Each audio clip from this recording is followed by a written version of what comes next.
युवा कार्यक्रम एवं खेल मंत्रालय भारत सरकार द्वारा नेहरू युवा केंद्र एवं राष्ट्रीय सेवा योजना के माध्यम से संसद के सेंट्रल हॉल में आयोजित तृतीय राष्ट्रीय युवा संघ महोत्सव 2022 में भोपाल की रागेश्वरी आंजना ने मध्य प्रदेश का प्रतिनिधित्व करते हुए प्रथम स्थान प्राप्त किया था।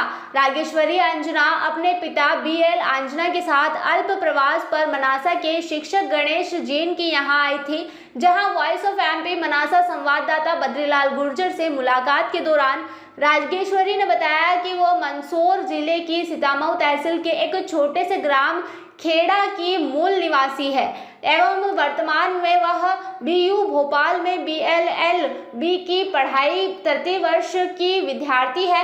यह पहला मौका है जब राष्ट्रीय युवा संसद में मध्य प्रदेश के किसी प्रतिभागी ने पहला स्थान प्राप्त किया है। 2 दिन चली प्रतियोगिता में रागेश्वरी ने देशभक्ति और राष्ट्र निर्माण विषय पर अपना वक्तव्य दिया। समापन समारोह में लोकसभा अध्यक्ष ओम बिरला, युवा कार्यक्रम व खेल तथा सूचना प्रसारण मंत्री अनुराग ठाकुर, युवा कार्यक्रम व खेल तथा गृह राज्य मंत्री निषिद्ध प्रामाणिक सहित अन्य अतिथियों ने प्रमाण पत्र, स्मृति चिन्ह व 2 लाख रुपए की नगद राशि देकर सम्मानित किया। मेरी यह उपलब्धि देश के युवाओं के लिए प्रेरणा का कार्य करेगी। मैं चाहता हूँ यूथ मोबाइल में मकड़ी जाल से बाहर निकले व राष्ट्र की धरोहर संस्कृति के लिए काम करे व आगे बढ़े। 2017 में मोदी जी ने जो एक पहल शुरू करी थी कि युवाओं को एक मंच दे जहां पर वो अपनी बात रख सके, बाकी युवाओं के मुद्दे देश के समक्ष ला सके। तो राष्ट्रीय युवा संसद 2019 में इसकी शुरुआत हुई और 2022 में जो विगत वर्ष में हुई थी उसकी मैं विजेता रही हूँ। मध्य प्रदेश का मैंने प्रतिनिधित्व किया है राष्ट्रीय स्तर पर और NSS की स्वयं सेविका भी हूँ।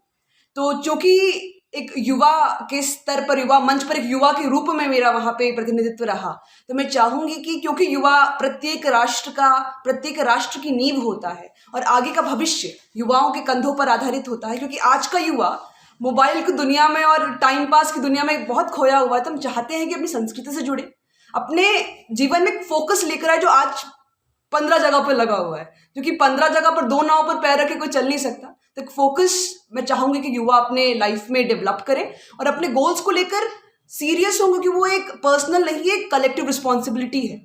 और चाहूंगी कि क्योंकि आज ऐसे कई युवा हैं जो इंटॉक्सिकेशन की तरफ काफी बढ़ रहे हैं, तो वहां से उनका जो है कहीं ना कहीं अध्यात्म पर भी थोड़ी रुचि होगी। भारत की धरोहर है, हर एक, अगर हम विश्व में देखेंगे तो प्रत्येक राष्ट्र की कुछ ना कुछ एक स्पेशलिटी होती है। जैसे जर्मनी में मोटर वर्क्स है, जापान में कुछ और है, अमेरिका में कुछ और है, प्रोडक्शन है, मैन्युफैक्चरिंग है। तो भारत की अगर हम जाने तो क्या हमारी धरोहर है, अध्यात्म। तो वो अगर उस प्रति भी अगर युवा कुछ और अग्रसर हो तो काफी अच्छा होगा। और साथ ही साथ हमारे इतिहास के प्रति अगर थोड़ा और जागरूक हो जाए तो that will be a wonderful situation. सत्य कहूँ तो मेरी कोई एक प्रेरणा के स्रोत है नहीं। मैं जहां भी जाती हूँ छोटे छोटे व्यक्ति से, अगर आप मान लीजिए किसी बड़े लेखक से मिलते, वो भी प्रेरणा है। और रास्ते में कोई मजदूर काम कर रहा है अपनी पूरी शिद्दत के साथ में, शक्ति के साथ में, वो भी प्रेरणा का स्वरूप है। तो प्रेरणा तो 15 जगह मिल जाती है। तो कोई एक प्रॉपर स्रोत तो मैं नहीं कहूँगी कि कोई आज की तारीख में तो है। मुझे किताबें पढ़ना पसंद है, मुझे लिखना भी पसंद है, थोड़ा ड्रामा में भी इंटरेस्ट है, जो नाटक हम लोग मंच पर प्रस्तुत करते हैं।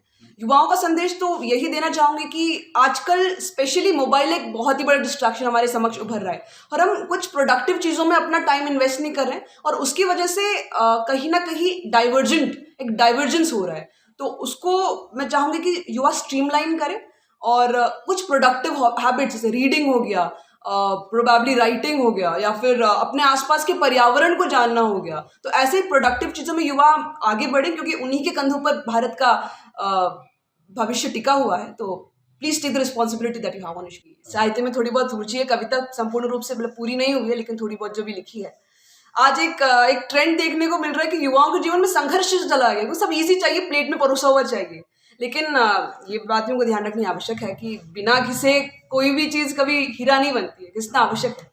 तो संघर्ष भी आवश्यक है। इसलिए तो इस पर छोटी सी कविता है कि संघर्षों की गाथा को संघर्षों में लिखना होगा, संघर्षों की गाथा को संघर्षों में लिखना होगा, तेरे भीतर उस कायर को रणभूमि पर टिकना होगा। और निर्बलता संदेह की ज्वाला उन्माद घोर मचाएगी, निर्बलता संदेह की ज्वाला उन्माद घोर मचाएगी, सांझ सघन समूची होगी, मंजिल नजर ना आएगी।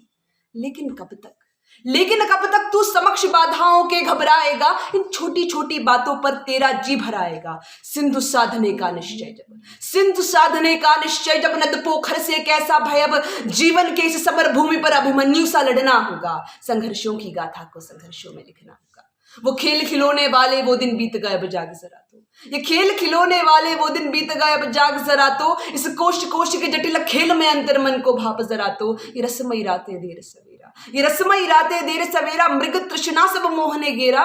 नव कीर्तिमान रचने हेतु, नव कीर्तिमान रचने हेतु यम निद्रा को खोना होगा। संघर्षों की गाथा को संघर्षों में। मनासा से बद्रीलाल गुर्जर की ये रिपोर्ट।